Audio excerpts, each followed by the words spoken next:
नर नारियों, बच्चे और बच्चियों, आज सारे हिंदुस्तान में विद्वान अविद्वान पहले दोनों एक तरह की खुशियां मना रहे हैं कि ये धर्म की स्थापना का सुल्तान था, जो समय पर भगवान राम के द्वारा उस परिवर्तन काल में किया गया। आज सभी लोग ये मना रहे कि अच्छा हुआ, राक्षसों का विनाश हो गया, अब धर्म की स्थापना और सज्जनों की रक्षा होगी। किसी को कितनी भी तकलीफ, कितनी भी पीड़ा, कितना भी कष्ट हो, डॉक्टर दवा देते समय ये कहते तुम अच्छे हो जाओगे, तो उस मरीज को बहुत खुशी होती है। उस खुशी में उसका दर्द हल्का हो जाता है। चाहे डॉक्टर की दवा से वो दर्द दूर न हो, लेकिन उसे आशा हो जाती है कि दवा से दर्द दूर हो जाएगा और मैं अच्छा हो जाऊंगा।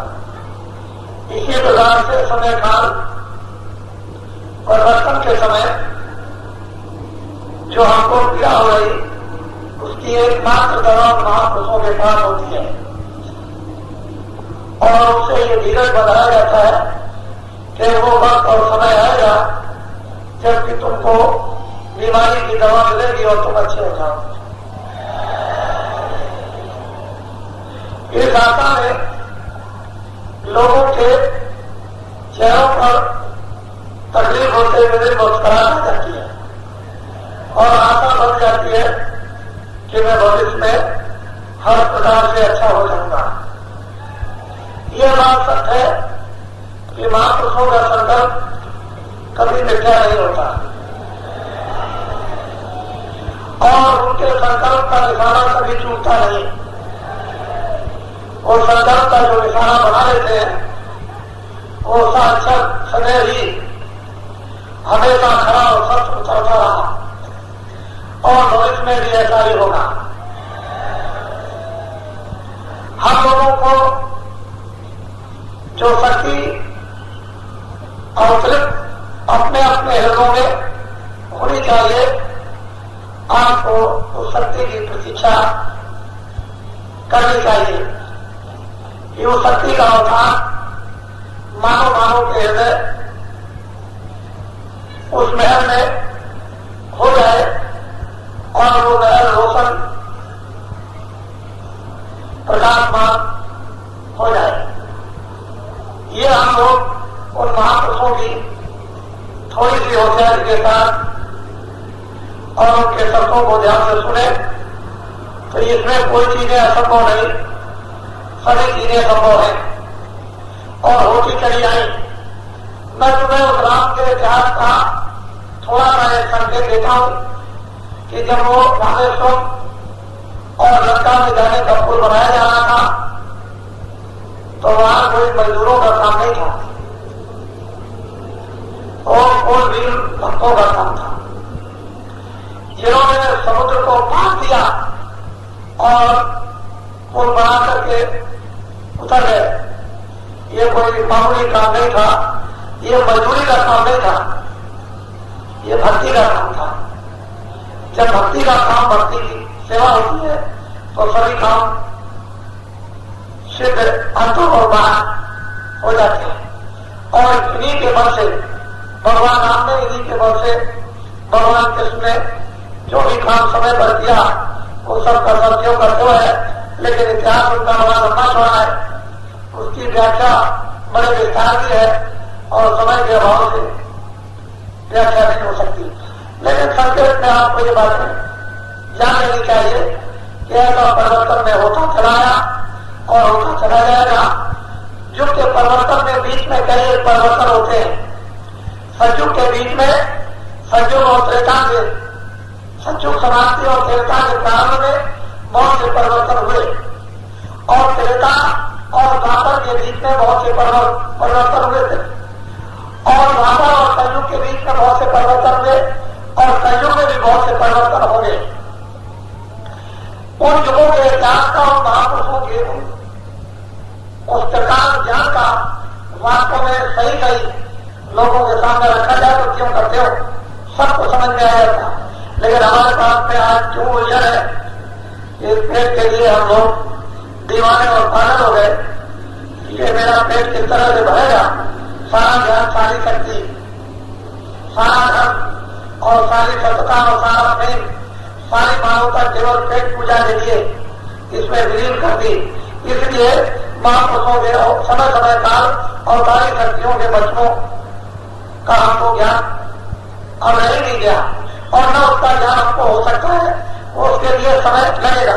महापुरुषों की बात तो अलग है कि वो क्षण में कुछ ना कुछ करा दें, लेकिन वैसे ज्ञान नहीं हो सकता है। तो आप लोग सब के सब जो आपको सत्संग ऊंचा से ऊंचा मिलता है उसको बराबर आप अपनी दृष्टि को उस पर जमाए रहें और तीनों चीजें बराबर याद करते रहें। उन तीनों चीजों का बराबर इस्तेमाल करें, व्यवहार में जाए। एक तो भजन, दूसरा ज्ञान और तीसरा सुमरन। ये तीनों चीजें अपनी प्रतिदिन कार्य में निरंतर होनी चाहिए। उठने के बाद और सोने के पहले और बीच बीच में जब भी आपको समय मिल जाए भजन का, सुमरन का, ध्यान का अपने मन को, बुद्धि को, चित्त को बराबर उपयोग में लेते रहो और अंतर ध्यान पर बैठकर बराबर उस नाम, उस शब्द, उस आवाज की प्रतीक्षा करो कि मालिक अपनी दया कर दे, जो कि उसकी आवाज आपके कानों में आ जाए और आपके कानों के स्रोत खुल जाए, साफ हो जाए और आप आवाज को पकड़ लो। वो आवाज में शक्ति का आधार आप स्वयं बन जाओ। वो तो शक्ति है ही, लेकिन आप में भी वो शक्ति का संचार उसी प्रकार से हो जाए जिस प्रकार में बिजली नहीं है, प्लग लगाने पर बिजली आ जाती है। इसी तरह से जीवात्मा में शक्ति नहीं है, लेकिन उसके स्रोत खुल जाएंगे तो वही शक्ति का संचार मालिक के शब्द द्वारा आप में हो जाएगा। इसी तरह से दृष्टि में यहाँ हमारी बंद हो गई, ध्यान के समय मन को, बुद्धि को, चित्त को बराबर उपयोग में लो, काम में लो और बराबर धार कर उसको उस स्रोत जीवात्मा के दृष्टि के साथ लगाए लो, जिससे उसका स्रोत यानी आप बुद्धि खुल जाए और उसके अंदर वो प्रेम और नूर सामने प्रकट हो जाए और पीने को भी मिल जाए। तो फिर क्या शक्ति की फिर कमी होगी, उस ज्ञान की फिर क्या कमी हो सकती है, सब कुछ मिल जाएगा। लेकिन जरा सा भी हम इधर कुछ चूक हो जाएंगे और भूल जाएंगे उन सब चीजों को तो बहुत मुश्किल हो जाएगा। अपना आधार प्रारंभ से लेकर और अंत तक बराबर ये बना रहना चाहिए। बीच बीच में जो भी पहले काम आएंगे उनको आप अच्छी तरह से उसको करोगे, उन काम की व्यवस्थाओं में गड़बड़ी नहीं होगी। लेकिन जब आप सुमरन, ध्यान, भजन भूल जाओगे तो कोई भी काम करोगे उसमें गड़बड़ी हो जाएगी। इसलिए आधार तो ये है, वो आधार एक सिरा है जिस बुनियाद पर आप खड़े हो जाओगे और उस पर मकान खड़ा कर सकते हो। जिस बुनियाद के ऊपर में आप सब कुछ लोगों को शिक्षा लेकर चला सकते हो, उसको पहले पढ़े रहो, जमाए रहो, उसको छोड़ो मत। इधर उधर जाने की जरूरत नहीं, अपनी जगह बड़ा आकर के बैठे रहो और काम करते रहो, तो फिर आपको धोखा कभी नहीं होगा। मोटी बात आज मैं ये सत्संग के समय ये सुनाना चाहता हूँ कि जो आपने ये ठाक धारण किया, वैसे तो ये अद्वितीय मंत्र, इसकी मैं तो अभी महिमा नहीं कर सकता, लेकिन मैं ऐसा समझता हूँ कि पिछले लोगों ने भी इसकी महिमा नहीं कर पाई। ये मस्त भाई पवित्र है और ये एक सादगी का, उस सादगी के ज्ञान का, उस ज्ञान की परंपरा, उस ज्ञान की शक्ति, उस ज्ञान के आनंद का एक ये चिन्ह है। अगर वास्तव में आप इसको बड़ी बात विचार से कहीं समझ जाओगे और इस ज्ञान का भाव आपके अंदर आ गया तो फिर कोई चीज की कमी रहेगी नहीं। वैसे कहावत तो यह है कि गुजरियों में लाल छुपे रहते हैं, लेकिन आप उसको पहचान नहीं पाते। हमने भी बहुत दिन पहले सुना था कि मास्टर गुजरी में रहते हैं लेकिन वो लाल है उनके पास भी। मैंने कुछ एड़े गंदे कपड़े पहले रखे हैं लेकिन उनको कोई पहचान नहीं पाता, उनके पास रिद्धि सिद्धि शक्ति ज्ञान का भंडार होता है। तो वास्तव में लोग इसको समझ नहीं कि बुजुर्गों में क्या चीज छुपी हुई है, उसको समझ नहीं पाएंगे और समझने के लिए उनके लिए वक्त लगेगा। और आपको अपना काम छोड़ो, ये तो वस्त्र है, ये पवित्र वस्त्र है, इसको आप जब आपने धारण किया है तो बराबर आप इस पर अपना अस्थायित्व विवेक रखो कि जितने आपने धारण किया जब तक वो काम नहीं हो जाएगा तब तक ये वस्त्र उस तरह से नहीं उतारा जा सकता है जिस तरह से राम ने नहीं उतारा था। राम ने 14 वर्ष बराबर निरंतर इसको कहा था, इसी को कहकर तो उन्होंने रावण को मारा था, बड़े बड़े राक्षसों को गिरा दिया था। लौट करके जहां ये पहनाया गया था वही ये वस्त्र उतरवाया गया, उसके बाद उनको ये दूसरे कपड़े पहनाए गए थे। ऐसा इतिहास बराबर इस बात का संकेत दे रहा। लेकिन आप इस बात को समझेंगे नहीं, रावण मार दिया, ये मार दिया, तीर चढ़ा दिया, राक्षस मार दिए, धर्म की स्थापना, लेकिन उसका वेशभूषा वो आपके ध्यान में नहीं आता है कि वास्तव में किस वेशभूषा में, किस बना में उन्होंने यहाँ तक बताया कि वो तो हमेशा यानी शौच आदि भी जाते थे तो बाल कंधे पर रखे रहते थे, जमीन में नहीं रखते थे। तो ऐसे वस्त्रों को कह करके जो अपने बाल को कंधे में रखा था तो वो तो जिसने पहनाया था उसी समय उसको उठाया जा सकता है, बीच में कोई उठा नहीं सकता। और ये बात जिसने पहना दी थी, पहना दिया था, उसने ये कह दिया था कि देखो ये इसलिए कराया जाता है कि तुमको काम करना है और ये काम हो जाएगा तभी उठाया जाएगा। तो आपको तो अभी कुछ बताया नहीं, लेकिन ये संकेत जरूर आपको दिए गए हैं कि ये वस्त्र क्यों पहनाया गया और इसके लिए अभी ये नहीं कि क्या आपको काम करना, ये तो कुछ समय लगेगा क्योंकि आप में कोई तपस्या नहीं थी, कोई ज्ञान नहीं था, कोई आप में साहस, कोई आप में भाव नहीं था। लेकिन अचानक आपके सामने ये चीज आ पड़ी, वो धीरे धीरे जो चीजें नहीं थी वो धीरे धीरे अब बढ़ी जा रही, अब वो आने लगी, वो चीज आप में आने लगी। ऐसा नहीं है कि वो चीज नहीं आएगी, जरूर आएगी, निश्चय आएगी, लेकिन वो समय काल पर ही उसको वास्तविक सच्चा पूरा बोध होगा, इसके पहले नहीं होगा। वो तो अगर तुमको पहले बोध हो जाए तो बड़ा मुश्किल हो जाएगा। वो तो काम करने के बाद ही बोध होता है कि मैं क्या हूं, मैं क्या था, मैंने क्या किया, अब उसको क्या करना है, ये तो बहुत बाद में होगा। तो इसलिए मैं ये आपको बताना चाहता हूं कि ये नकली विचार मत, आपको नहीं कहना है तो इसमें कोई आपके लिए हुज्जत नहीं है। लेकिन ये नहीं कि आप मेरे सामने तो आपने कर लिया और पीछे उसके बाद आपने उतार दिया। आपको ये आदेश दिया जाता है कि जो लोग यहाँ पहले और यहाँ से उतार ले जाकर के घर में ये जो वस्त्र को, इस कांच को, इस झूठ को, आप लोग उनकी बात पर कभी यकीन, कभी विश्वास मत करना। इसलिए आप करो मत। अगर ये तुमने विचार है कि मैं वहां कर लूंगा, यहाँ उतार लूंगा, करो मत। आओ, जो भजन करना है, जो ध्यान करना है, जो आपको स्मरण करना है, जिस बुराई से आपको बचना वो काम करो। अपने सिर पर कोई दूसरा काम मत डालो, जिनके सिर पर बांध दिया जाएगा उससे काम तो हो जाएगा। ये मत समझो कि काम नहीं होगा, काम ये 10 से हो, चाहे 20 से हो, चाहे 1000 से हो, चाहे 2000 से हो, काम तो वो होना ही है। और जिसके से वो काम बांधा जाएगा उसे काम करा दिया जाएगा। आप क्यों परेशान होते हो?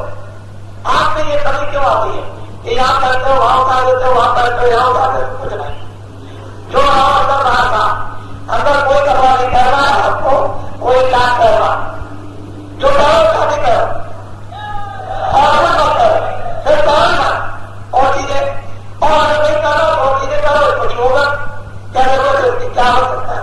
और देखो काम होता है नहीं होता, वो तो काम कराने वाला हो है, उसे जो काम कराना होगा करा देगा, और तुमसे जितना काम कराना होगा वो तुमसे करा देगा, छोड़ेगा नहीं, और छोड़ने वाला नहीं देंगे, वो तो उससे भी काम कराएगा जो नहीं करा जाते, उनसे भी करा देगा। और जिनको अफसोस नहीं होता उनसे भी अफसोस करा देगा, जिनको अफसोस होता उनसे खुशी करा देगा। उसके बाद तो सब चीजें हैं, लेकिन तुम समझ नहीं पाते हो। ये नकली बात मत करो, अगर नाचना नहीं जानते हो तो जबरदस्ती मत नाचो। आनंद तेरा नहीं, आनंद सीधा है, रास्ता सीधा, रास्ता तेरा नहीं है। तुम चले वाले टेढ़े हो गए और कहते हो कि बच्चों को आनंद तेरा है, नाचना बजाने बावरी कहे आनंद तेरा, नाचना आता नहीं, चलना आता नहीं है, खड़ा होना थोड़ा छोटा समझना आता नहीं, तो कहने लगते हो कुछ का कुछ वो मैं छोड़ दो। भगवान सबका मालिक है और उसने समय समय पर सब कुछ इंतजाम करा दिया और वो इतिहास कैसे बनवाना के सामने लाकर खड़ा कर देता है, ये उसको सब कुछ मालूम है। और वैसे ही लोग आ जाते हैं, तो ऐसा मत समझो कि जिन लोगों को उसने पैदा किया अभी नवीन, उनको कैसा कैसा पैदा किया तो आपको मालूम है।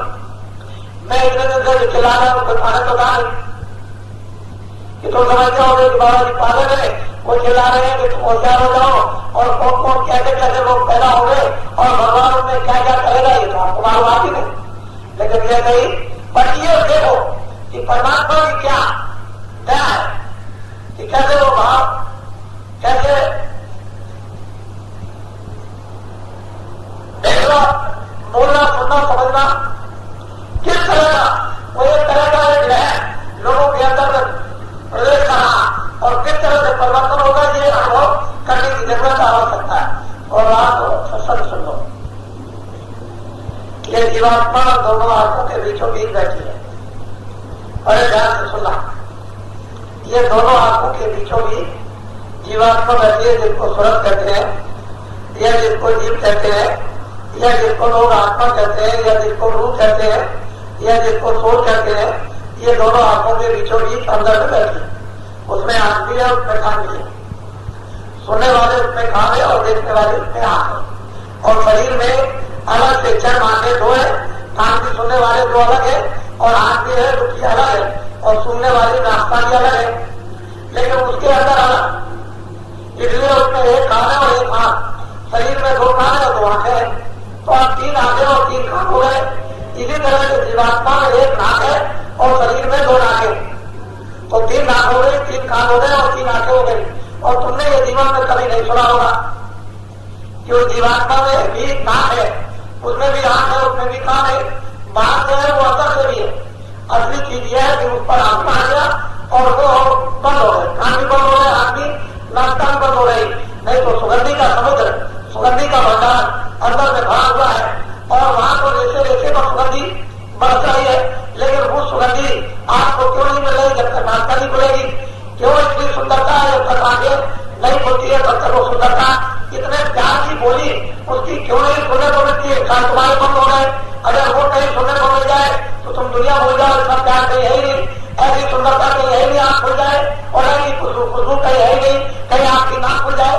तो ये तीनों चीजें वो जीवात्मा में है, और वो तीनों चीजें तुम्हारे कर्मों के आनंद से वो बंद हो रही है। अब उसको कैसे खोला जाएगा? वही जो दवा मिलती है तुमको, वो सुमरन की, ध्यान की, मदद की, और धीरे धीरे धीरे धीरे उसके ऊपर जो मैल चढ़ा हुआ है, जो गंदगी है, उसको धीरे धीरे धीरे धीरे उसका मुआ लगाकर जो सख्त, यानी लोहे से भी लोहा, पत्थरों का भी पत्थर और चट्टानों की भी चट्टानें, लेकिन वो भी गर्मी पाने से पिघल जाती, लोहा भी पिघल जाता है तो सीधा भी पिघल जाएगा, तो पत्थर भी पिघल जाता, वो भी पानी बन जाता है। इसी तरह से कर्मों की जो चट्टान है और उसकी एक खिलान लोहे की बन गई, लेकिन धीरे धीरे धीरे धीरे उसको बोया दिया जाए तो ज्ञान रूपी अग्नि तो बड़ी प्रचंड होती है, वो तो सबको जला के खत्म कर देती है। जब वो ज्ञान रूपी प्रचंड अग्नि का जब भाग कितने से खिंच जाता है तो ये पत्थर और लोहे जो है ऐसे हो जाते हैं जैसे रात, ऐसे पकड़िए तो रात भी, और चीज तो हाथ में आ जाएगी, लेकिन इसकी रात भी इस तरह से हाथ का आवाज भी नहीं हो सकता। जब उसकी चेतनता आ जाती है तो लोहा या पत्थर या कोई भी चीज हो बिल्कुल एकदम न मालूम कितने करोड़ों गुना ज्यादा, यानी रात से भी मुलायम, इतनी कोई चीज मुलायम नहीं होती जितनी वो चीज मुलायम हो जाती है। तो असल में चीज ये है, तो आदमी है वो तो छाव दे, इसको खत्म कर दे और खत्म कर दे, तो आपको ये बात का बोल नहीं है कि वो कैसे बोला लगाया जाता है, महात्मा कैसे मेहनत करते हैं। तो दोनों आंखों के बीचों बीच में जो जीवात्मा बैठी है वहीं पर दरवाजा, उसी जगह दरवाजा फटक लग गया। जब फटक लग गया खुलता नहीं है, अब खुले कैसे बड़ा मुश्किल है, जुक्ति मिलती नहीं। जुक्ति का मतलब है कि चाबी, जब चाबी मिलेगी तो उसमें मतलब है कि ताले में लगाई जाएगी तो फाटक खुलेगा। जब तक भी चाबी नहीं लगेगी ताला नहीं खुलेगा, फाटक कभी खुल नहीं सकता। तो ये चाबी महापुरुषों के पास है, वो धीरे से उसको दे देते हैं और कहते हैं लो ये इस तरह से खोलो, फिरो, इसको घुमाओ, और जब आप घुमाने लगते हो धीरे से दरवाजा खड़ा के खुल जाता है, खुल जाता है, खुल जाती है, खान खुल जाती है, नाश्ता खुल जाती है, सुगंधी मिलने लगती है, आवाज सुनाई देती है, उधर से नूर प्रकाश रोशनी लाइट उधर से दिखाई देने लगती है। ये बाहर की लाइट क्या चीज है? तो यही से बड़े बड़े लोगों का रास्ता और यही आंखों के सामने से शुरू हो जाता, दरवाजा खुला नहीं कि लोग शुरू हो गए, क्योंकि वो तो दुनिया फिर है, वो तो वो तो प्रकाशमान सृष्टि है। वो कोई अंधेरे का नहीं कि भाई चलो 12 घंटे के लिए सूरज उठ गया और फिर उसके बाद में 12 घंटे के बाद में रोशनी आ जाएगी। उधर तो सूरज उठता है और अगर अपना नीरज उधर निकलता है तो रोशनी रोशनी प्रकाश ही प्रकाश। उसके लिए उसमें शक्ति का संचार, वो तो शक्ति बढ़ रही है, उधर ज्ञान बढ़ रहा, उधर अमृत बढ़ रहा है, उधर आनंद बढ़ रहा, उधर तो सब कुछ है, उसमें सब कुछ मिल जाएगा। तभी तो लोग जो है मस्त हो जाते हैं, इस दुनिया को भूल जाते हैं क्षणों में। राजा रात को छोड़ करके खा लेता है, कुछ नहीं। ये सब चीजें कहते खा भी नहीं है। तो असल है गृहस्थ आश्रम बड़ा आश्रम था। महात्मा इसी में रखना चाहते थे कि गृहस्थ आश्रम में रहो और इसी में उस चीज को अपने कर्म करके प्राप्त करो, क्योंकि कर्म का भार दूसरे का तुम्हारे ऊपर में लेन देन का नहीं करेगा। अगर कहीं तुमने कर्म न किया और दूसरे कर्मों का भार तुम्हारे ऊपर लेन देन का, तो उसका भी मुजरा तुमको चुकाना पड़ेगा। इसलिए तुम स्वयं कर्म करो उसकी रक्षा के लिए, शरीर रक्षा के लिए, और फिर उसके बाद में ये भजन करो, ये ध्यान करो, ये स्मरण करो, धीरे रहो। चाबी को लगाकर ताला खोलो, दरवाजा खुल जाए, अपने घर की तरफ प्रस्थान कर चलो। उधर देखो कितना कितना बड़े बड़े दिव्य दिव्य लोग हैं और वो अलग अलग विभाजन है उसका। वो मान लिया ये तो स्थूल सृष्टि है, इसके बाद में ये लिंग सृष्टि है, इसके बाद में ये सूचक सृष्टि है, इसके बाद में कारण सृष्टि है, इसके बाद ये परे की सृष्टि है। तो असल में सब भागों में उसको बांध दिया। यहाँ तक मतलब है कि ये स्थूल शरीर है, यहाँ तक ये लिंग शरीर है, यहाँ तक ये सूचक शरीर है, यहाँ तक इसका कारण शरीर है। इसके बाद जीवात्मा और कोई भी बंधन नहीं है। उसके बाद जीवात्मा आजाद स्वतंत्र हो जाती है। ऐसा सुलभ और सुलभ रात का स्वरूपी मंदिर में अनादिकाल से जब से तुम्हारे से तभी से था, और जब कोई कर्मों का बंधन नहीं था, न कर्मों का नियम बना था, तब सब उन्नतकारी जोगी और विज्ञानी सब के सब थे, सब प्रकाश थे, सबको बोध था, आंख का बोध था, कान का बोध था, सब सुनते थे आंख से अंतर और सब आंख से अंतर देखते थे और सभी गलियों का दर्शन निरंतर होता था और हर प्रकार की सुगंधी वो यहाँ की भी लेते थे, वो वैकुंठ की भी लेते थे और वो सूचक सृष्टि की, कारण सृष्टि की, उसके परे की सुगंधी भी लेते थे। इस तरह से जीवात्माएं अगर अमर मानव की मंदिर में रह करके होती थी, लेकिन जब कर्मों के बंधन में पाप और पुण्य में बांधी गई, बस यही आपकी जंजीर पड़ गई और उसने हर तरह से आपको फिर फंसा लिया। फंसाने के बाद अब उसने निकलने का रास्ता बंद कर दिया। अब आप अकेले क्या कर सकते हो? किसी महापुरुष की दया हो जाए, कृपा हो जाए, वो हमको पूंजी चाबी दे दे, हमारे लिए कुछ मोया लग जाए और वो हमारे सख्त बंधे जो दरवाजे हैं वो टूट जाए, वो पिघल जाए, वो उतर जाए, तमाम पर्दे तो फिर हम निर्भर हो सकते हैं और हमारी जीवात्मा का भार बोझा उतर सकता है। हम अपने होश में आ सकते हैं, फिर हमको वो ज्ञान मिल जाएगा, हमको शक्ति मिल जाएगी, बंधन से हम निर्बंधन हो जाएंगे। बस ये थी। लेकिन आप पुरानी चीजों में फंसे रह गए। इसलिए महात्मा ने कहा जो वो कहते हैं उसको करो, जो वो करते हैं उसको कभी मत करो। तुम करोगे फंस जाओ, वो जो कहेंगे उसको करोगे तो तुम निकल जाओ, क्योंकि उनके कराने में तुम फंस नहीं सकते हो और तुम अपनी इच्छा से करोगे फंस जाओ। तो जो कहते हैं महापुरुष उसको करना चाहिए, जो महापुरुष करते हो उसको कभी नहीं करना चाहिए। क्यों? वो तो आप कर ही नहीं सकते हो, बहुत मुश्किल है। तो हम लोग ये समझ नहीं सकते, उनकी नजर को कभी करना नहीं चाहिए। जो आदेश होता रहता है हमारे सामर्थ्य के मुताबिक अनुसार उसी काम को हमको करते रहना चाहिए। जो सामर्थ्य करे उस काम को कभी भी करने की इच्छा नहीं रखनी चाहिए, नहीं गिर जाओगे, उसी में तुमको धोखा हो जाएगा। महापुरुष तो बराबर तुमको उठाते रहते हैं, अगल बगल में दाएं बाएं आगे पीछे चलते रहते हैं, तुम्हारी सलाह करते रहते हैं और समय काल पर तुमको परिचय देते रहते हैं। लेकिन तुम इतने क्रोधित हो जाते हो, स्वाभिमान तुमको इतना घमंड जरूर आ जाता है कि महापुरुषों की परिचय को जान तुमको मिलती उसको भूल जाए। वो तो परिचय देते रहते हैं, कोई ऐसा नहीं जिसको परिचय न मिलता हो, लेकिन वो उसको भूल जाता है। बुद्धि का विवेक जब नष्ट हो जाएगा तो परिचय भूल जाएगा और बुद्धि में विवेक रहेगा तो निरंतर उसको परिचय होता रहता है। उसकी समान हर समय सोते उठते बैठते जाते बराबर होती रहती है। नामदान का उसका मतलब ही यही है कि जब नामदान दिया तो उसकी समान होती है, बराबर आगे पीछे होती रहती है। लेकिन गलती कर जाओगे तो उसका बच्चा लग जाए, तो काम उठा जाओगे, फिर वो परेशानी होती है, फिर जब याद करोगे तो फिर समान होती, फिर वही बात होती है। इसलिए पहले से याद रखो, वो मेरा परख करते रहो, वो इंतजारी करते रहो कि वो कब हमको पहचान देते हैं हमारे समाज की, उसे याद करते रहोगे कभी नहीं करोगे। जब तो भूल जाते हो कहते हो बात वही कि हमको परिचय मिली थी, हमको अनुभव हुआ था, लेकिन क्या करें हम सोच नहीं सकते। और फिर लोग कहते हैं बाबा जी आए उन्होंने जगह दिया, और फिर कहते हैं दरवाजे में खड़े हो गए उन्होंने कुछ कह दिया, और फिर लोग कहते हैं महाराज ने हमको ये कह दिया। इस तरह की ये बात कहीं झूठी नहीं है, लेकिन अब उसको लोग नहीं सच कर पाते, उनको व्यक्त करना नहीं आता है, कहना नहीं आता है, और उस भाव तक पहुंचना नहीं आता। तो ये सब चीजें बड़ी रहस्यमय है, लेकिन आगे पीछे ऊपर नीचे दाएं बाएं बराबर तुम्हारे यहाँ रखे। पीछा नहीं छोड़ते, तुम ऐसा समझो कि पीछा छोड़ देंगे। अरे कभी तुमने देखा है कि गाय का बच्चा जाता है गाय पीछे पीछे भागती, बच्चा नहीं रह जाए तो गाय तड़पती है, बच्चा चला जाएगा तो मां उसके पीछे पीछे चली जाती। पहले ये थे वो कम से कम समझो तो उसके लिए, लेकिन वो कब तक होगा जब तक बच्चा हो जाए, तब तक ये कुदरत का नियम है कि मां बच्चे के पीछे पीछे चलेगी। जब बच्चा में बोध हो जाएगा तो फिर उसके पीछे नहीं जाती। इसीलिए जब तक तुम अरोध रहोगे तब तक महापुरुष आगे पीछे तुम्हारे सवाल करते रहेंगे, और जब तुम लायक हो जाओगे खड़ा हो जाएंगे। तो ये बात अब तुमको सोचनी और समझनी पड़ेगी। हमेशा तुमको मतलब बच्चे की तरह अरोध नहीं रहना। इतना बुलाया समझाया मेहनत की तुम्हारे लिए आगे और पीछे, और तुम अभी तक अरोध बने रहे और उसको बड़ा और निरंतर कर सके तो फिर क्या सत्संग का बात तुमने सुना क्या, उसको समझा गया, हृदय में क्या बैठा है। ये सब चीजें वास्तव में हमारी पकड़ की थी और हम उसको बोलते रहते हैं जरा जरा की बात। इसलिए गरुड़ भगवान जो घमंड है वो बुद्धि को नष्ट करता है, शरीर को व्याकुल कर देता है, फिर न मन लगेगा न चित्त लगेगा, और फिर वो सत्ता को समझ भी नहीं चाहो पाओगे। इसलिए गरुड़ और घमंड जो बनाती है उससे बराबर बचते रहो। बुद्धि का विवेक जागता रहेगा, अस्थायी तुम अपनी जगह पर निशाना बनाए रहोगे और कभी भी अपने मार्ग से विचलित नहीं हो सकते हो। मोटी सीधी सारी बातें की है असली हमारे साधन की प्रक्रिया प्रारंभ की ये है, और उसको तो पकड़े रहो तो चलते चलोगे, गिरोगे कभी नहीं, क्योंकि वास्तव में ये तो खाने की दाल है। जिसमें हो तो गिर पाओ, निश्चय उतरो पार। अगर निश्चय हो गया तो पार कर जाओगे, और जरा भी नीले रखे तो गिर जाओ।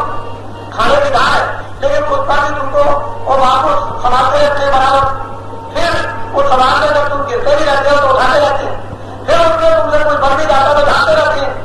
तुम्हारे कसूरों को, तुम्हारी बुराइयों को, तुम्हारी गंदे पर्दों को साफ करते रहते हैं, और तुम समझते नहीं रोज चलाओगे तो आखिर में तुम्हारा भी तो कुछ काम है, क्यों नहीं का सब काम रहेगा।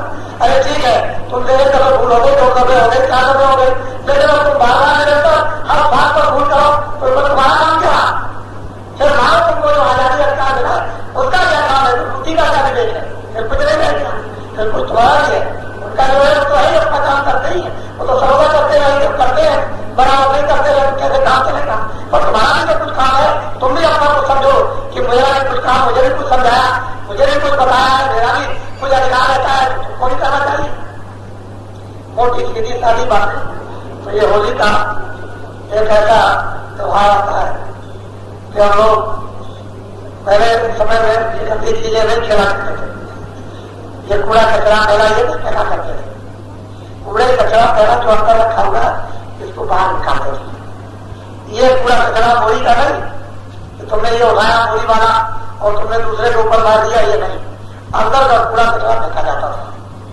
इसको मोरी में फेंक दो और फेंक करके सब लोग अपने अपने दिलों का हृदय का फेंक कर मन से बुद्धि से है बाहर निकाल करके गले मिलो, और ऐसे गले उस भाव से मिलो जो वास्तव में सत्य है। बनाओ भी नहीं कि शरीर से मिल लिया तो तुमने समझ लिया मैंने गले से मिल लिया, उस भाव से मिलो जो एक है, ये दो नहीं होता, उससे मिलो। और वो भाव क्या है, क्या उस प्यार का सब तुम अपनी जितनी भी गंदगी है उसको दूर कर दो और गले से मिलो, नमीन ले आओ सब चीजों। और जब ले आओगे नमीन तो घमंड नहीं होगा, जरूर गुमान नहीं होगा। फिर मतलब यह है कि क्रोध नहीं आएगा, जब क्रोध नहीं आएगा जरूर गुमान नहीं होगा, तुम छोटे रहोगे बराबर और दूसरों की सेवा करते रहोगे। जब सेवा करोगे लोगों से प्यार मिलेगा, लोगों से आदर मिल जाएगा, लोगों से इज्जत मिलेगी, लोगों से सम्मान मिलेगा, लोग तुम्हारी कीर्ति करेंगे, तो फिर खुशी नहीं होगी तो क्या होगा।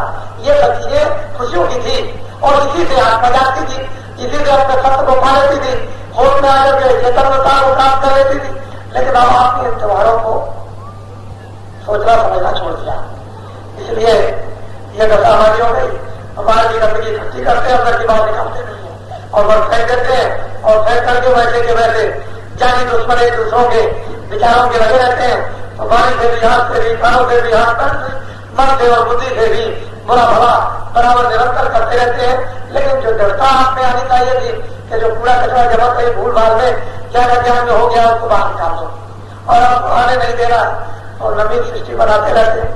हर साल में कोई ना कोई त्योहार हर रोज बढ़ता ही रहता है, और त्योहार का कुछ ना कुछ अर्थ है, माने है ही। महात्माओं ने सबको समझा रखा है कि आप विसर्जन न कर सको, भूल न सको, अपनी चीज को हर रोज पढ़े रहो और उसे डिग्री न हो। ऐसे त्योहार उन्होंने हर रोज के कोई ना कोई बनाकर आपके सामने नरनारी बच्चे बच्चियों के रख दिए, और वो हमको सबके सब समझना चाहिए। तो एक सृष्टि का मानव आनंद लोगों को मिल जाता और सब लोग समृद्ध होते, आत्मा भी समृद्ध हो जाती, जिस घर से आए थी उसी घर में पहुंच जाती, काम हमारा सबका हो जाता। लेकिन आप उसके लिए इतनी मेहनत, सुमरन, ध्यान, भजन के लिए, और फिर उस सत्यता के लिए, उस प्रेम के लिए, उस सेवा के लिए, उस आदर के लिए, उस ईमान के लिए कितनी मेहनत करनी पड़ती है, इसको महात्मा ही जानते हैं। अगर वो चीजें पहले से आपने उतरती रहती तो इतनी मेहनत की क्या जरूरत थी कि बाहर की चीजों की मेहनत करते, तो सारी ताकत फौरन लगा देती जीवात्मा पर और एकदम से निकल के ऊपर आ जाती और चल देती, खड़ी हो जाती उस रोशनी में, और सारी शक्ति को यहाँ उतार करके और लोगों के सामने खड़ा कर देती। ये तो ये जवाब को करता, इससे न मालूम कैसा हो जाता ही जाता। इसीलिए कहते हैं कि मृत्यु मानव भूमि ये सबसे भी बड़ी, इसी में बैठ करके परमात्मा का दर्शन और इसी में बैठ कर उसकी व्याख्या, इसी में तमाम ग्रंथ और शास्त्र लिखे जाते हैं। इसलिए मानव शरीर सबसे बड़ा अनमोल है, और जिसकी कीमत है उनकी कीमत नहीं, वहां किताबें नहीं लिखी जा सकती। वो लोग अपने अपने लोग में रहेंगे, आनंद लेते रहेंगे, लेकिन वो किताबें नहीं लिख सकते, व्याख्या नहीं कर सकते जिस तरह से यहाँ।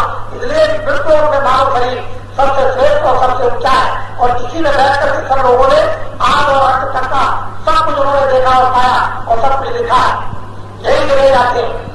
ये स्थान बहुत मूल और अनमोल है, ये मृत लोग, और इसकी कीमत देखो शास्त्रों ने, संतों ने और रखनी करती, इसकी व्याख्या नहीं की जा सकती। इसलिए भूमि का भी कोई महत्व होता है, ऐसी बात तो नहीं है। तो बहुत लोग, मैं तो ये सोच रहा हूँ कि गत वर्ष से भी इस समय ज्यादा हो रहा है। अभी थोड़े दिनों में कार्यक्रम आपके इसके पहले बड़े बड़े हो चुके हैं, और धीरे धीरे आपके बहुत बड़े बड़े कार्यक्रम अभी गोपनीय अध्यात्म थोड़ा बड़ा रहमयी 1 महीने का जो हुआ उसमें तो जो लोग साथ थे वो, या जो लोग जिन स्थानों पर थे वो, वही इसका अनुभव कर रहे हैं। बाकी सुनने वाले तो थोड़ा बहुत तो अनुभव करते ही है, इस बात नहीं है, और उन स्थानों के काफी लोग आए हुए इस समय पर। ये कार्यक्रम बराबर जगह जगह होते रहते हैं। आज ये 16 है 1984 का ये दिन है, और ये मथुरा आगरा बाईपास है, ये तो आश्रम है, यहाँ पर आप उपस्थित हुए हो और आपको इसका लाभ सत्संग का मिलना ही चाहिए, और इसीलिए आपको बुलाया जाता है कि आप अपने उच्च कोट का लाभ इस स्थान पर आकर के प्राप्त करें। हम इसके लिए बुलाते हैं, कोई दुनिया की बात नहीं हम करते हैं, हम तो वही अध्यात्म मेरे पास वचन दिया, उन्हें राम पद अनुराधा संगम और दया निधाना परमार्थ, ये रास्ता परम सुना। परमार्थ का रास्ता जो है वो तो महात्माओं के जो जगह जगह जगह जगह जगह जगह पर होते रहते हैं, कोई भी अज्ञान प्राप्ति का व्यक्ति के लिए, लेकिन लक्ष्य उसका वही होता है कि जीवात्मा अपने घर में वापस लौट करके पहुंच जाए, क्योंकि ये घर आपका नहीं है। जन्म मरण एक है, कारखाना है, जन्म मरण का एक नियम है, और उन योनियों में जाने का एक विधान बना दिया। 484 योनियां अर्थात नर, और उसके लिए कर्मों की सब क्रिया बनाकर उन्होंने रख दी। इन कर्मों से ऐसे ऐसे तुम्हारा जन्म और मरण होता रहेगा। इसको महात्मा भली प्रकार समझते हैं, और वो ये कहते हैं कि अब की बार मानव करने यदि तुम्हारा जन्म हो गया तो जीवात्मा का भी जन्म हो जाना चाहिए। जब जीवात्मा का जन्म हो जाएगा तो फिर जन्म मरण से रह जाएगा, न जन्मने में आती न मरने में आती है। फिर उसको ये नहीं मिलता है जन्म मरण का, फिर दोबारा उसको ये पीड़ा मिले। एक बार मानव शरीर में जन्म होना चाहिए जीवात्मा, जब जन्म हो जाएगा तो होश में आ जाएगी, रोशनी में आ जाएगी, प्रकाश में आएगी, ज्ञान में आएगी, शक्ति में आ जाएगी, जब उसकी पीड़ा खत्म हो जाएगी। और यह है कि 84 वर्षों का जो चक्कर है वो भी खत्म हो जाएगा। एक बार को मानो सबका उच्च कोट का लाभ हो जाए के साथ आपको उठा लेना चाहिए। लेकिन जो चारों तरफ से जब आपको पत्तियां घेर लेती हैं और आप बैठते रहते हो, चिल्लाते हो और चिट्ठियां लिखते रहते हो तरह तरह की, और लिखता है बड़ी तकलीफ है, वो लिखता है महाराज क्या करें, खर्चा भी चलता है, तनख्वाह कब मिलती है, आपने मना कर रखा है किसी को सताना नहीं, किसी से कुछ लेना नहीं, जो कुछ मिले ईमानदारी से उसी में गुजारा करो। लेकिन अब लोग में इतनी महंगाई हो गई है, गुजारा नहीं होता। ऐसी चिट्ठियां आप लिखते हो, कुछ दया कर दीजिए, कुछ तरक्की कर दीजिए, कुछ कहते हो तनख्वाह बढ़ जाए, कुछ ये बढ़ जाए, विभिन्न चिट्ठियां आती रहती हैं। और उनको ऐसा नहीं कि हम पढ़ते नहीं, समझते नहीं, उसको पढ़ते भी हैं, उसको समझते भी हैं और ये भी जानते हैं कि हाँ वर्तमान में आपको तकलीफ और कष्ट भी है। लेकिन यह है कि इतना सब कुछ होते हुए भी आपको बताया जा रहा, यानी धीरज फिर भी जमाया जा रहा। लेकिन बहुत से लोग इस वायुमंडल में सत्संग के नहीं है, वो तो क्षणों में धीरज तोड़ देते और वो अपने शरीर को, अपने ईमान को, अपनी सत्यता को, अपने सब बाल बच्चों को इस पेट के लिए बराबर भेज देते हैं। फिर तो लिखी जाता है। तो ऐसा नहीं है कि इन परेशानियों को बाबा जी समझते नहीं है या बाबा जी के सामने आती नहीं है। हम तो छोटे से छोटे आदमी से बात करते हैं जिनके कुछ होगा, जिनको कोई नहीं पूछता, उससे ऐसी बात करते हैं जो कभी आप सोच भी नहीं सकते हो, और ऐसी गहराई की बात उससे पूछ लेते हैं। ये नहीं कि उससे पूछते नहीं है, चाहे स्त्री हो चाहे पुरुष हो चाहे बच्चा हो, कोई भी हो। ये तो दिमाग से बिल्कुल निकाल दीजिए। जो आदमी तुम्हारे बीच में खड़ा होता है मिट्टी में, वो सबसे बात कर सकता है, सबसे बात पूछ सकता है। हम कोई महलों में नहीं रहते, ना हम कोई मतलब सिंहासनों में बैठे रहते हैं, आग के बीच में मिट्टी में काम करते हैं। जब उसको आप देखेंगे तो मैं सबसे बात कर सकता हूँ, सबकी बात सुन सकता हूँ, सबकी समझ सकता हूँ और सबकी बात का और सबकी चीजों का समाधान कर सकता हूँ। ऐसी बात नहीं कि मेरे दिमाग में कोई चीज नहीं, वो सबका समाधान है। लेकिन अब यह है कि जिस जटिल समस्या में तुम फंस गए हो, आपको वक्त और समय आएगा तभी समाधान हो जाएगा। समाधान जरूर होगा, इसमें दो बातें नहीं है। इसलिए आप सब लोग बड़े सौभाग्यशाली हो कि आप यहाँ पर आए, इसमें कोई संदेह नहीं। बहुत ही बड़े भाग्यशाली हो, बहुत बड़ा भाग है। मैं तो ऐसा समझता हूँ कि इन घड़ियों के कुछ स्वास्थों के संस्कार बहुत ही उच्च पुण्य के थे, जो घसीट करके आपको ले आए और ला करके आपको मिला दिया। वैसे बहुत से लोग ऐसे हैं कि तरफ रहे, ऐसे भी जो परिस्थिति में फंसे हुए, तरह तरह की भेद भेद की परिस्थिति में फंसे हुए। बहुत लोग ऐसे भी हैं, करोड़ों आदमी, जिनके पास आने का खर्चा नहीं, हम उनको भी जानते हैं। ऐसी बात नहीं है कि आज होली का जो अवसर यदि होने जा रहा उसको लोग याद नहीं करते हैं, लेकिन विवश मजबूरी में है तो उनके मन पखेरू तो यहाँ बैठे हुए, शरीर उनका हुआ है, मन उनका यहाँ। पहले समझ लो, शरीर तो उनका हुआ है, मन उनका यहाँ। उनके पास इतना साधन, इतना तृप्त और धन नहीं है कि वो बस से आ सके, वो ट्रेन से आ जाए, लेकिन मन उनका यहाँ है। तो जिसका मन यहाँ बैठा होता है, यहाँ पर शरीर कहाँ है, तो जहाँ मन जाए। क्या कहते हैं कि मन जाता है जाने से, दृढ़ का शरीर उतरी पड़ी कमान को करो न जाने दी। असल बात तो यह है कि मन जाता है तो जाने से दृढ़ शरीर क्या करेगा, शरीर को वहां लेकर बैठ गया, मन ले दिया उस मजबूरी में। तो इसको भी आप समझते हैं। तो करोड़ों आदमी ऐसे हैं, करोड़ों सत्संगी ऐसे हैं, क्या नहीं हमको वहां जाना पड़ता है। अभी मैं इधर गया आपके 19 तारीख को वर्गे रोड से नोट की तरफ, वहां से बच्चे आए हुए हैं, उनके ताऊ जी वो यहाँ है। और जब मैं वहां उधर से आया तो बच्चे ने पकड़ लिया, देखा कि इधर से जा रहे कुछ तोड़ करके आया, भागा पीछे, एक पेट्रोल पंप पर जाकर के पकड़ लिया, मिल गए चलिए। जब वापस करने गया तो ताऊ जी कहते हैं देखा लोगों को कह रखा होगा, देखा मेरी बात अच्छी हो गई कि नहीं, इनको आना पड़ा कि जाना पड़ा।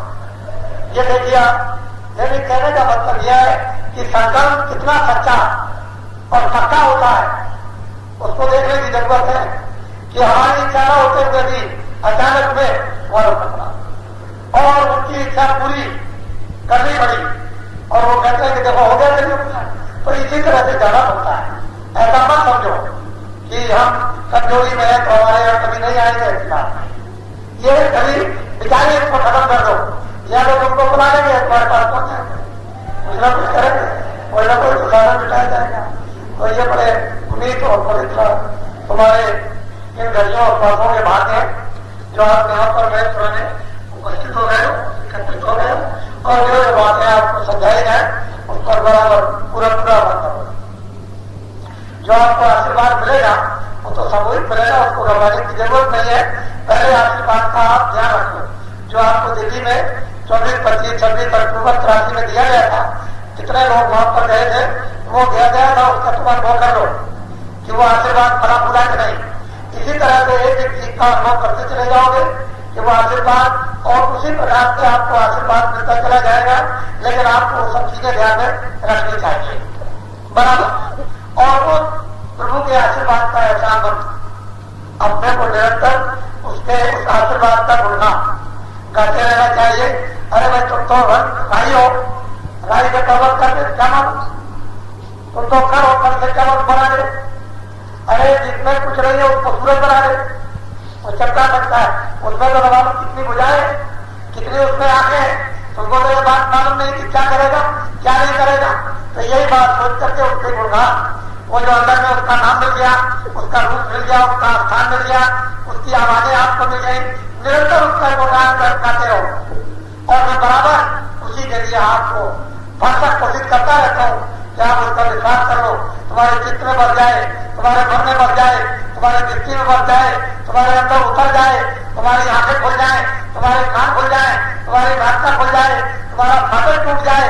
तो मैं यहाँ से चल दो, बराबर कोशिश करता रहता हूँ, उससे प्रार्थना भी करता हूँ, दया करते रहिएगा, दया हो रही कोई समझेगा। तो ये जो कार्यक्रम हो गए तो छोटे मोटे कार्यक्रम है, आप तो देखते हो कि 50-50 साथियां एक साथ होती है, तो छोटा मोटा काम है तो होता ही रहता है। ये ऐसे काम जो अद्वितीय होते हैं, ये रेडियो पर नहीं आते या अखबारों पर नहीं, कभी भी रेडियो, इतने बड़े बड़े कार्यक्रम हो रहे हैं, आपने कभी रेडियो अखबारों पर नहीं सुना। कभी भी स्वप्न में भी रात को सोते रहो तो ये विश्वास आप कभी मत करना कि मेरा कोई समाचार रेडियो अखबार पर आएगा, कभी भी स्वप्न में भी। यानी बात तो आप छोड़ दो, लेकिन स्वप्न और मौत के वक्त में नहीं थे, लेकिन काम 15 जाने के वक्त में नहीं थे, उस समय पर उन्होंने 4 फीट बनाकर और सभी उनके सिद्ध थे और उन्होंने इतना बड़ा काम कर दिया। और अब तो कितने करोड़ हो गए, कोई 1-2 करोड़ नहीं हो। देखो पहले सुनो ध्यान से, जो न्याय पंचायत है उसमें और 5 चोरियां बना है, 5-5 आदमियों की 5 चोरियां तैयार कर रहे। फिर उसके बाद ब्लॉक में 5-5 चोरियां बनाए, उसके बाद तहसील में 5-5 चोरियां बनाए, उसके बाद जिले में 5-5 चोरियां बनाए। ये आपकी चोरियां अलग है, ये उन चोरियों उनसे मतलब कुछ नहीं है, ये बिल्कुल अलग, इनकी रूप होगा चोरियों की बिल्कुल अलग। उनमें 5 चोरियों में 25 आदमी होंगे, 25 आदमी जिले के, 25 आदमी तहसील के, 25 आदमी ब्लॉक के, 25 आदमी न्याय पंचायत के, इस तरह से और अलग अलग बिल्कुल इनका आपकी बात। इसको अच्छी तरह से व्यवस्था से आपको पैसों पर मिल जाएगा और उसी अनुसार से आप एक नवीन ढंग से आपकी कार्य पद्धति को बिल्कुल काम रूप में ले आए, इसकी स्थापना कर दें। हमको इसकी जरूरत पड़ेगी, तुमको भी इसकी जरूरत पड़ेगी, तुमको भी बड़ी जरूरत पड़ेगी, मुझे भी बड़ी जरूरत पड़ेगी। इसलिए ये टोलियां बिल्कुल अलग आएंगी, ये किसी नहीं आएंगी, इसको ध्यान में रखेंगे। ये अलग टोलियां होंगी और टोलियों की रूपरेखा मैं इन्हीं 2-3-4 दिनों में पूरी समझा देता हूँ, घबराने की जरूरत नहीं है। जो आपने 3 साल पहले यदि काम को पीछे कर दिया, उसी काम को 3 साल के लिए उसको समय को पूरा करना, 3 साल का छुटा हुआ कार्य आपको जल्दी से ही यदि उसको कवर कर देना कितने महीनों में, वो मैं आपको सब बता दूंगा। ध्यान रखिएगा, पीछे जो मैंने बात कही थी कि आप जल्दी से जल्दी आप कोई बना लो, लेकिन आपको उस पर ध्यान दिया तो वो काम बराबर उस समय को यदि पूरा कर लेना है। ध्यान रखिए उसको अच्छी तरह से। और ये एक ऐसी अद्वितीय टोलियां होगी तो आपको रात में जाकर सुनने को मिलेगी। लेकिन मैं आपसे कहा मेरी बात जान देता हूँ और मैं ये कहना चाहता हूँ कि गुजारा तो आपका नहीं होता, इसमें कोई संदेह नहीं है, क्योंकि 700 रुपए 100 रुपए में क्या होगा। आजकल की महंगाई आपको बहुत परेशान किए हुए, कुछ होता नहीं। जब आप तनख्वाह पाते हो तो तनख्वाह 15 दिन में खत्म हो जाती है।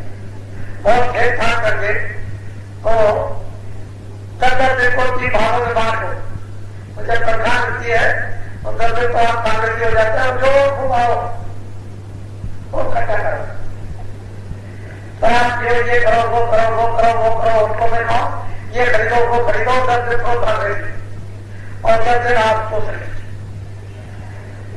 फिर समझ लेना, बड़ी मोटी बात बता रहा हूं, और 10 दिन कांग्रेसी, 10 दिन सोचते और उसके बाद 10 दिन कांग्रेसी। समझ लो आप, मुझसे बच्चों माने मत पूछना, बस तुम अपने घर की बात को समझ लो। जब तनख्वाह मिलती है तो 10 दिन तुम कांग्रेसी रहते हो, उस 10 दिन में तुम्हारी तनख्वाह खत्म। फिर तुम इधर से दोस्त रहे, भाई लेकर आइए, मैं देता हूँ, सुले देता हूँ, शाम को देता हूँ, अभी डॉक्टर में दे दूंगा, मैं करके दे दूंगा, अब वो तेरा लगा क्या दूसरे करते हो अपने औरतों में थोड़े। उसके बाद फिर कभी ले आए, अरे दे देंगे, महीने 2 महीने जब आ जाएगा ठीक हो जाएगा। उससे ले आए सरकार, फिर उसको छुड़ा दिखा दिया, फिर उसको गाड़ी दिखा दी, मार देंगे तुमको, तुमने जल्दी में मारा और मेरी बदनामी की, तो 10 दिन तुम करने से रहते हो। तो 10 दिन में 3 भागों में बांट को 10 दिन कांग्रेसी, 10 दिन 2 दिन, 10 दिन कांग्रेसी, और बताओ कैसे पूरा करें, पूरा दिखा बहुत अभी को समझते हैं, ऐसी बात नहीं है अभी समझते। और फिर यह है कि हमको भी आप कुछ ना कुछ करते हुए धोती जाओगे, उसी में से ये जाओगे, उसी में से आप सत्य नहीं मानेगा, अच्छा नहीं मानेगी, तो सब लोग ऐसे कुछ नहीं किया, कोई सेवा नहीं की, तो कुछ ना कुछ कुछ हमको भी दोगे, क्योंकि हमको तो तुम 2 दिन देते ही हो, 2 दिन ही, इसमें तो कोई बात नहीं, वो भी उसी तनख्वाह में देते हैं। अगर ऐसे तुम जाओगे और कहेंगे ये कैसे तुमने किया, तो तुम्हारे लिए बहुत बड़ी मुसीबत खड़ी हो जाएगी। तो ये भी समझता हूँ, ये भी समझता हूँ, ऐसी बात नहीं कि नहीं समझता हूँ, लेकिन इसका कोई उपचार तो निकालना ही पड़ेगा, तो रास्ता तो ढूंढना ही पड़ेगा, रास्ता ढूंढना होगा।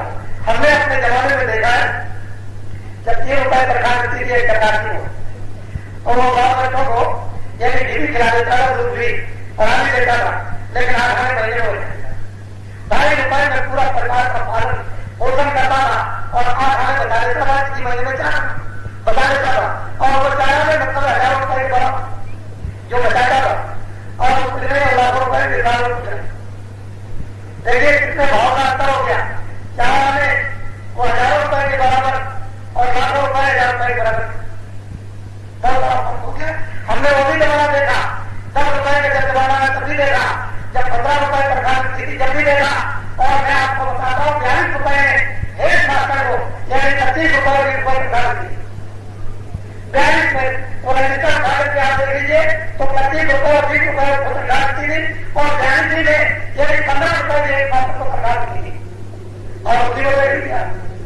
और आपको छोड़ दीजिए, 42 की बात आपको बता रहा हूँ, पीछे की बात को छोड़िए, लेकिन यह गुजारा भी करते थे तो 4-5 रुपए बचा ही लेते थे, पूरे घर शासन का ईमानदारी के साथ पालन पोषण करते थे, रहता था उनसे, आए गए का सत्ता भी करते थे, गुजारा भी चलाना है तो 2 वर्ष 4 वर्ष से आओगे होने में जाते और यहाँ तक आओगे, आने जाने के डेढ़ सौ जाओगे, गोरखपुर जाओगे 150 जाएगा, तो तुमको क्या करना चाहिए, और तुमको 2-4-5 करके सामने आना जाना जरूर है, तुम्हारा मन नहीं, तुम आते ही जाते हो। एक बहुत बड़ी परेशानी खड़ी है, आश्चर्य बात है अधिकार से, और अमृतसर का यह गाड़ी क्या रखा था, अभी कोई ज्यादा की बात नहीं, ये भी अंग्रेज जाते जाते तो ये गाड़ी क्या रखा था, और आपको छोड़ दीजिए कितना लगेगा, तो ये भी सब समझ रहे, उसका पूरा अनुभव है, ऐसी बात नहीं, और आगे जो आएगा उसका भी अनुभव है, तो आप सब विचार के साथ में और आगे की बात को अच्छी तरह से ध्यान में रखेंगे, और जो कुछ है उसको आप नहीं, उसमें तो आप चक्की में घुसी रहे हैं, लेकिन आगे की बात आपकी समझ में आ रही, धीरे धीरे सब चीजें समझ में आती है। यह सौभाग्य है हम लोगों का कि छोटे मोटे समाज में 10 करोड़ आदमी होते हैं, 10 करोड़ कोई बात नहीं होती है। देखिए बाबा जी जो दरगाह भी गए उनसे तो कोई काम दिए नहीं, काम को लेने का समय आया, हम काम लेकर के आपको दिखा देंगे। कला के वो तो यही कहते रहे कि हमने कोई काम नहीं लिया और अब काम जब आएगा तो दिखा देंगे काम लेकर कि दस करोड़ आदमी क्या काम करते हैं, वो सब देखने को आपको मिलेगा। लेकिन हमने कोई काम अभी तक नहीं लिया। कोई आदमी सोचता हो बाबा जी ने कोई काम लिया, कुछ नहीं, हमने काम लेने का कोई कार्य नहीं किया था। लेकिन अब मेरा पिता बन जाएगा काम लेने का, तो देखिए दस करोड़ आदमी कैसे काम नहीं करते, तो काम दिखाएंगे। और कामदारी तो नाम है, और कामदारी तो आराम है, और काम की तो कीर्ति है, और काम नहीं कुछ है, वो काम के सामने आएगा। तो आप सुबह जरा जल्दी उठिएगा, क्योंकि कल आप सभी लोग यहाँ पर वृत्ति होती बड़ी लक्ष्यमान होती है, बड़े बड़े घाटी लेते हैं और मारते और सचमुच मारते हैं। ये नहीं है कि मतलब वो धारी कर लेते हो, वो सचमुच भी रंग पर मार लेते हैं, तो कितनों के ये बदल छूट जाते हैं। यहाँ और सारे में और जगह होली बनाई जाती है, वहां लोग देखते हैं और आप शहर में देखोगे कितना कूड़ा कचरा सब फेंकते हैं, मतलब ये उस तरह का नहीं। लेकिन आज जिस तरह से होली लोग देखते हैं, हम लोग प्रेमी आसन में सब लोग मिलजुल करके प्रेम से खेलेंगे और एक दूसरे में बचेंगे। कल होगा थोड़ा सा जल्दी उठिएगा और चलेंगे, इतनी जल्दी काम मत कीजिएगा। और वो जब कहा जाएगा तब आप शुरू कीजिए, उसका आनंद लीजिए। अभी तक तो आपने ऐसा किया कि जब जब आपकी तबियत आई तभी आपने कर दिया, तो वो आनंद नहीं मिल पाता। वो तो जब बहुत कुछ सुन लीजिए, सुनने के बाद फिर उसके लिए तैयार होंगे और तैयार होने के बाद फिर उसका आनंद लीजिए, और तो ठीक रहता है। नहीं तो बड़ा आप उठेंगे और इधर में थोड़ा सा जो नए लोग आए हुए हैं वो थोड़ा आराम भी कर लेंगे कर जाएगी। और वैसे आपकी थकावट तो नहीं गई, थकावट तो आपको है ही, क्योंकि अगर थकावट आपको होती तो आप आते हैं, थकावट तो आप उठा करके आए। अब तो मतलब ये है कि बिना थकावट के हो तो कोई ऐसी बात नहीं किसी तरह की। तो नए लोगों को भी अवसर जो बेचारे आए हुए दूर से इसको देखने के लिए कि चलो वही तरह के बाबा जी की कुछ मंदिर भी है, चलो देखेंगे। तो अगर हमने कोई समाज नई बनाई नहीं और पुरानी बड़ी आई नहीं, ठीक है, उसी को आप समझ लो, उसी को आप समझ लीजिए। जो पुरानी है उसी को ठीक कर लीजिए, नई कोई बनाने की जरूरत क्यों पड़े। जो जो व्यवस्थाएं भाजपा की है उसी को ठीक कर लीजिए, अपनी जगह पर आ जाइए, बात खत्म हो जाए, विचार का खत्म हो जाए बोलने की, और उसका आनंद लेने लगिए। हम कोई भी व्यवस्था जिसकी मुनियों की किसी भी समाज की सोचते हैं ना, हम कोई नहीं बनाते।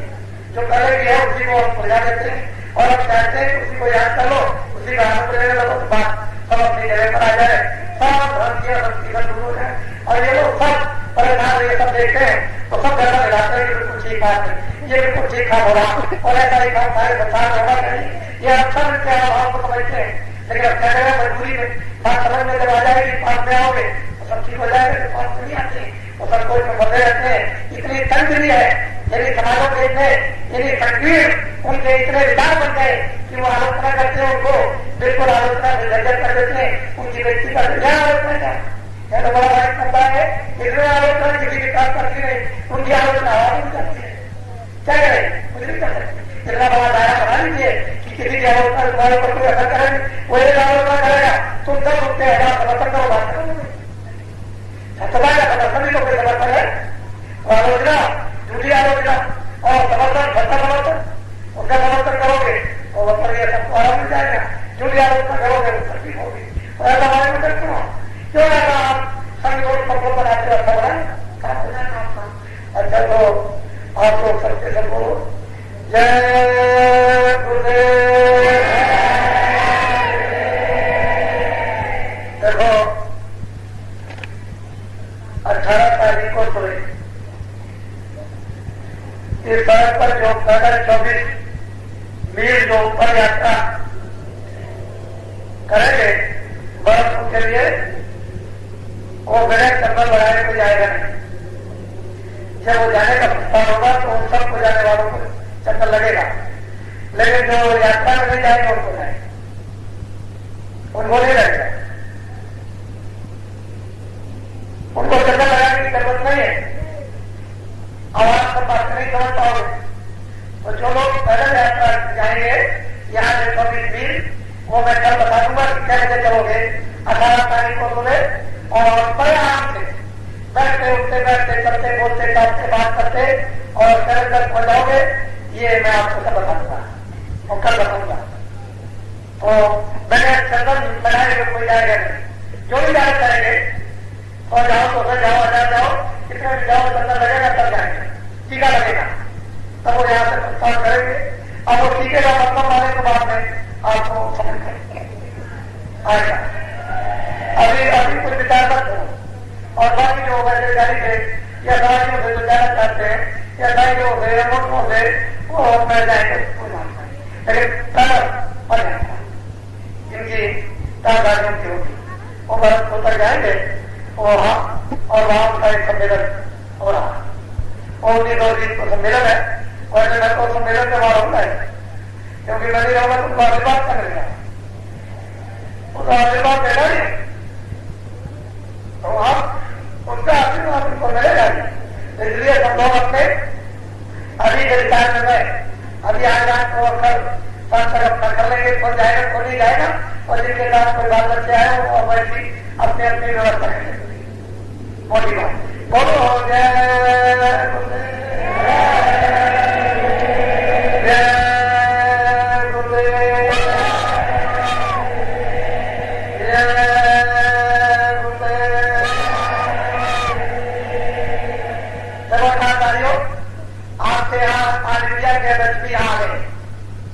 और लगभग लाखों के अध्यक्ष भी यहाँ पर उपस्थित हो गए, आप लोगों के यहाँ पर आ गए और वो वहां पर मिलेंगे ही आपको, तो आप लोगों की जो भी बात होगी वो सब वहीं पर होगी।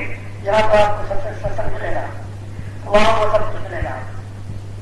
और जो लोग वहां सीधे पहुंच रहे हैं वो लोग सीधे वहीं जाएंगे उसी जगह पर, यहाँ भी उनको क्या जरूरत उसी से वहीं पहुंचेंगे, अपने अपने समय से पहुंच जाएंगे।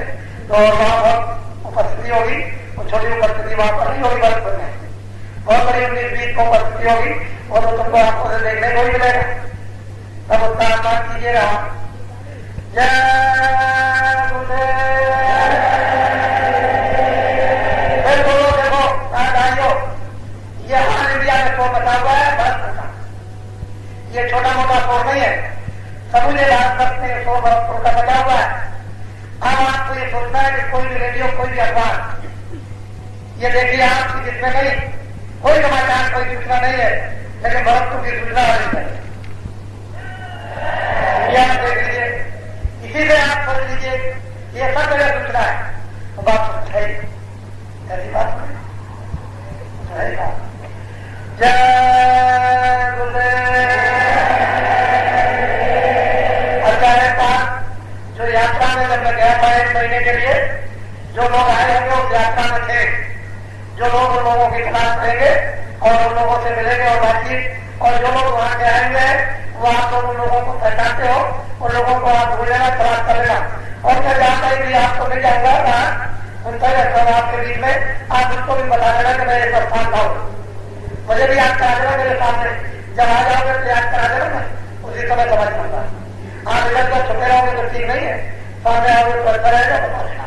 बहुत अच्छी बात आपने वैसे दी है, मुझे बहुत बड़ी खुशी है, बड़ी प्रसन्नता आपको तो है ही, लेकिन मुझे आपसे भी ज्यादा प्रसन्नता है कि आपने कम से कम जो बातें वहां बताई गई उसको आपने सुना और विश्वास किया और यहाँ आए, तो छोटी चीज नहीं है। या आपको जो बातें बताई उससे बहुत बड़ी चीज मिलेगी। जय गुरुदेव। और जो कोई बाकी रह गए होंगे सारी से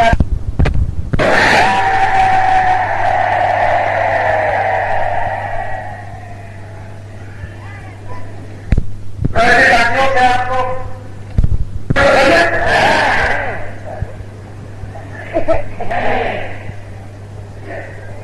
हमारे किसी को लड़की है, अपनी लड़की को कुछ भी दे सकता है, उसको अपनी लड़की के लिए तो कोई भी बात दे सकता है, उसको कौन हो सकता है, उसके पास भाई हो, उसके पास 1000 और 300 से कुछ भी कर सकता है, लेकिन कोई जबरन तो बात नहीं, एक सीधी चीज है। और जितने 20 साल तक सारा पोसा तो उसकी माँ उसका पिता इसका कुछ तो करते ही, ऐसा तो नहीं है जो उसको वीरान में छोड़ दिया, ऐसी बात नहीं। जो उनके ऐसा करती उनके हृदय में जो रहता है, जो परिवार में अपने घर में होगा, वो बोलो जय गुरुदेव।